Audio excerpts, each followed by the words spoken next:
Thank you to Hennie for this wonderful round of questions. I'm going to start with the first one that's looking at what are your thoughts on imitation goals related to ASL? I have worked with several kiddos who use AAC primarily, and I've taught them basic ASL signs.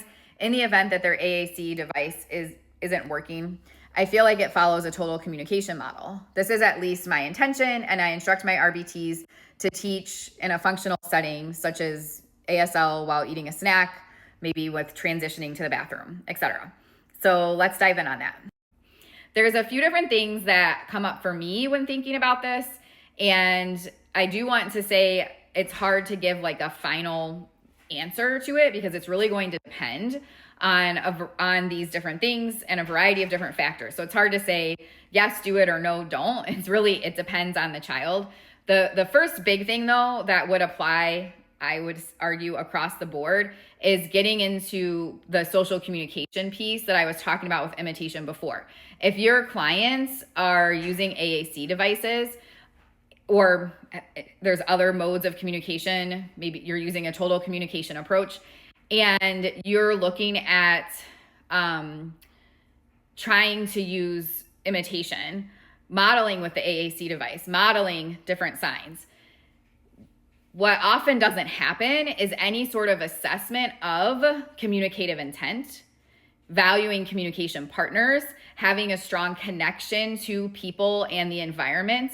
So there's a lot of skills that go into building communication, to building language, whether we're focused on vocal language development or, again, AAC or sign, that people are not trained, at least in behavior analysis, but also I've worked multidisciplinary with other fields as well, and I don't see it being targeted often enough, is, again, those foundational pieces for making communication functional and meaningful. So that would be my first thing, is have we assessed whether or not like the foundational social communication skills, the strong, trusted, connected relationship, the environment feels safe, both emotionally and physically safe for the learner. Those things are what I would be looking at first. And then when it comes to modeling language, you can obviously be modeling. You can be modeling with an AAC. You can be modeling with gestures or sign. You can be modeling language vocally as well, regardless of any certain foundational skills being present.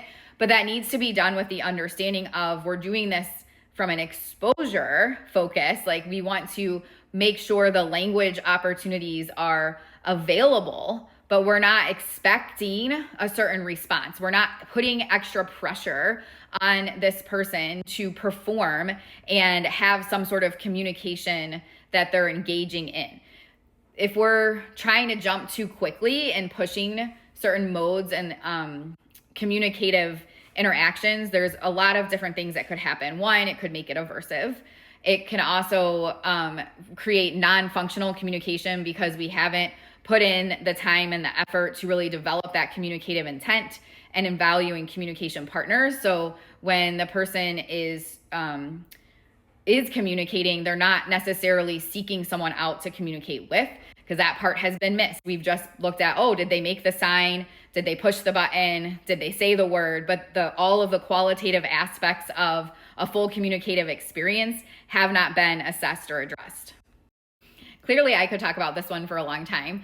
But the other piece with this, the modeling and imitation with signs, whether it's with AAC or not, would be what are the expectations? So if we're modeling with the AAC, if we're modeling with the signs to model that communication, but then what are we doing next? Are we physically prompting next? And if so, what does that look like? So that's a whole separate video. I feel like I could talk about that for a really long time too, but I do just want to point that out, that would be part of my consideration as well. Because when we talk about imitation, then there's usually physical prompting involved. If we're just modeling and demonstrating, showing, hey, this is how you can say this vocally, this is how you can say this with the AAC, this is how you could gesture, this is how you could sign. There's so many different ways that we can communicate. I don't think there's any research to suggest that would be an issue at all. In fact, it usually is showing that having those rich language environments is really beneficial for our clients, and using the various different modalities is really beneficial as well. So that's my answer for the first question, and I'll make some additional videos to address the other two questions.